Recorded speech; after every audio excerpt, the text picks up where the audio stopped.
you guys? This is your boy Jeameave back again with another video with Views from the Heart. I hope you're having a blessed day. If you're new to the channel and want to support your boy, do consider subscribing and browsing my other videos because I guarantee there's a lot of previous content and a lot of content coming your way in the future. And today I have a 2017 second generation Porsche Cayenne courtesy of South Infinity. Once again, thank you so much to my guy Mark, Will, Luis, Mitch, everyone involved. Appreciate you guys so much. So as I said, and as aforementioned, it's a 2017 second generation Porsche Cayenne and it's powered by a naturally aspirated 3.6 liter VR6. Basically the difference between a VR6 and a normalized V6 is the fact that the VR6 has the more narrow V configuration than a normal V6. It's pushing 300 horsepower and 295 pound-feet of torque with all-wheel drive. So with that being said, I can't speak enough of Porsche quality. I love Porsche. And I haven't actually really driven that many Porsches before, but from the ones that I have, it has always been exhumed in opulence and quality all around. But I'm eager to see how this newer generation drives. I did a Cayenne before, but I believe that was the first generation, or at least it was like a 2010. This is a 2017. So there's some pretty significant differences, especially with the quality of the interior. So let's take this bad boy on the road and see what it's all about. So what's it like driving a 2017 second generation Porsche Cayenne equipped with the 3.6 liter VR6 pushing 300 horsepower and 295 pound-feet of torque? And I am in sport mode right now. And honestly, Will, just as when you came in here, you were surprised when I told you that this is basically the lowest model. This is considered base in the Porsche tier because this is just the Cayenne. It's not the Cayenne S, it's not the Cayenne Turbo, it's not anything of that nature, or Turbo S. This is where it starts for the Cayenne. And what did you say verbatim? Yeah, you gotta laugh from the baseline. you did a lot. You did a ridiculous interior. The interior in here is honestly immaculate, and I'm so surprised. I think Porsche is one of the only manufacturers that infuses so much opulence with such amazing driving characteristics. This is an SUV, and as you can see, we're going down some twisty roads right now, but it feels so planted. I'm getting immense feedback from the steering wheel, but there's not that much body roll in here from this SUV. And the thing that's most surprising to me is the fact that this SUV weighs just shy of 4,500 pounds. This isn't light by any means, and it also has a maximum towing capacity of 7,718 pounds. So you can tow a lot in here too, which is insane, only from just a 300 horsepower VR6, excuse me, if you want to be technical. But let's see here, I'm gonna push it a little bit and let's just see how this SUV handles these roads, because I'm just so amazed by the quality of this vehicle. There's so much feedback coming from the steering wheel that I know exactly what is going on with the two front wheels at all points in time, and the fact that this is also all-wheel drive. This is insane to me. It's so fun and sporty, but yet it's so comfortable. This is not the most cleanest or smoothest road either, but yet any of the road imperfections that we're feeling through the road are mitigated a lot, despite the fact that it's in sport with obviously its most harsh suspension setting. It's still comfortable, and at the same time, the isolation in here, the sound deadening, is pretty good. Sorry, every time we come down descending the hill, my ears start pop. But I'm at a loss for words, honestly, with how this vehicle is handling this. And Will, I'm not gonna say how fast we're going, but I'm pretty sure you can tell that we're not going slow either. Yeah, we're not. You can definitely understand and see what I'm talking about in terms of, isn't it amazing to you that this vehicle, this SUV that weighs almost 2.5 tons, feels like this? I'm really surprised that it's a comfortable ride. It's comfortable, but yet so fun and sporty at the same time. Like, I did that in an SUV. Now, granted, I'm not no F1 driver, and not like I was really pushing it, because like I said, this is also an expensive vehicle. I don't need problems, you know, I'm not trying to prove anything. But I definitely took that much faster than what I would be more generally comfortable with in an SUV, because this is how it makes you feel. It makes you feel confident in what it's capable of. And it's insane to me that this actually exudes so much confidence to the driver. It feels great, it handles great, it drives comfortably, and that mixture is something that is so hard to attain that I feel like Porsche is the only vehicle, or not the only vehicle, the only manufacturer capable of doing that. And it's, I love this thing, man. I can't even lie. I love, this is amazing. Granted, this is not cheap by any means. Anyone that actually knows Porsche knows that Porsches, or sorry, I keep on saying Porsche. The actual pronunciation is Porsche. Did you know that? It's actually pronounced Porsche. That's just my American accent getting in the way, but it's actually pronounced Porsche. I'm so used to hearing it pronounced Porsche that I butchered it in the very beginning anyway. So I hope the people that are still watching understand that I know it's pronounced Porsche. It's just, you know, Americans that pronounce it that way. But again, the interior layout is so driver centric. You have the RPMs dead in the middle. You have all the gauges. It's so classic. It's so clean that a lot of people might say like, oh, I'm a German manufacturer fanboy or anything like that, but honestly, I just call it like how I see it.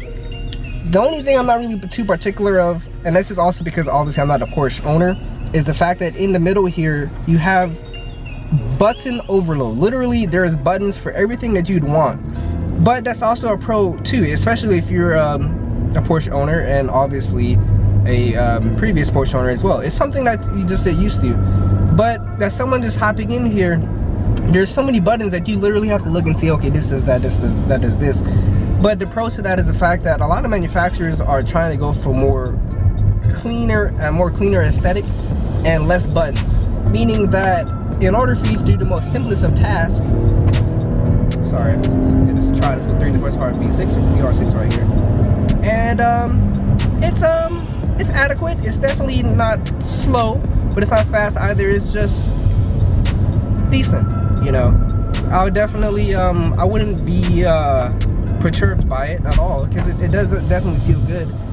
But as I was saying before, the manufacturers in general are trending towards providing a cleaner aesthetic for their vehicles by removing a lot of buttons for a lot of things that you would find most usable. Like for instance, there are some manufacturers that will have in the touchscreen infotainment system buttons for controlling like your heated seats or something like that.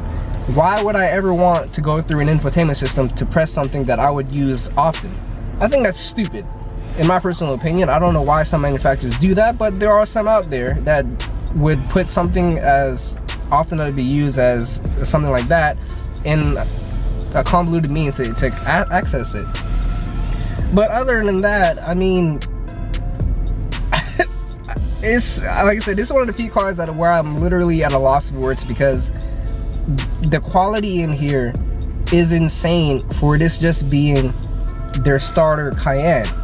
Again, it's still around $70,000. This isn't cheap by any means. You do that a lot and you do spend a good amount. This is definitely priced not for the average person, but for me, in my mind, I think this is just a starter. And there's what, like 3 different tiers and trims available for this vehicle, 4 even, with a turbo S. I mean, obviously the most differences are attributed to the horsepower and the engine size, but the fact that even the interior in here is just so comfortable, the ride handling is so comfortable, that the characteristics of it is just sublime. Honestly, please go. You can be. I really wanted this person to go because it was a full yellow that you could have made it, but anyway. We're stuck in traffic now. Because it actually would have gave me more things to talk about, but now we're just sitting here. But anyway, like I said, we had this vehicle is actually even capable of going off-road. We had different suspension settings for like locking differential and things right here, off-road settings, but obviously we are on normal streets, so I will not touch that just in case something happens, and again, we don't need those problems. But it is capable of doing that.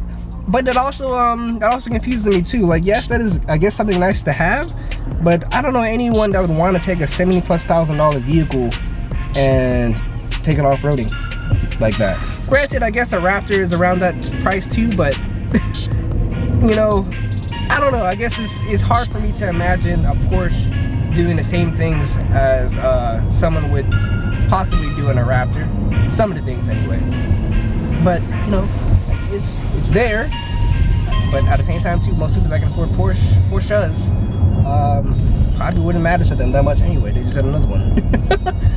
But man, this is one of the most comfortable but yet sporty handling vehicles I've honestly ever driven. I don't know how Porsche managed to do this, but Will, you understand what I'm talking about, right? We're driving through these roads, and we've driven many vehicles on the same path, and we know that these aren't the best roads. Yeah. But yet it's still handling very well, but still it remains very supple in absorbing all of these imperfections in the road. I'm utterly astonished as to how it's able to, like, look at this, the way that turn just felt so good and confident. Like this weighs 4,500 pounds.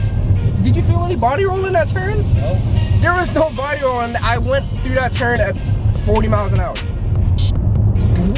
How often can you do that in an SUV without it feeling like it's about to, you know, tip over? You know? No idea. That's insane. You might.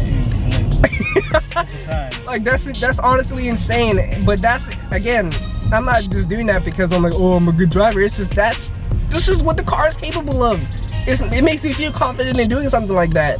And this is a large SUV.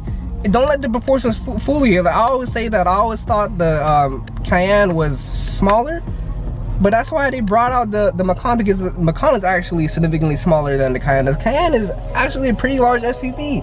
You have very ample space in the front, and you have ample space in the back for the back occupants. Like, and you got a full tailgate too. Like that, this exudes everything that you'd want in an SUV. This is how an SUV should be, honestly. Your wife and you can drive it if you love driving cars. Like, this is the perfect blend of both worlds. It's practical and sporty. No one should be offended or feel robbed of driving something like this on a daily basis, because it handles out of this world for an SUV, but yet it's so comfortable at the same time.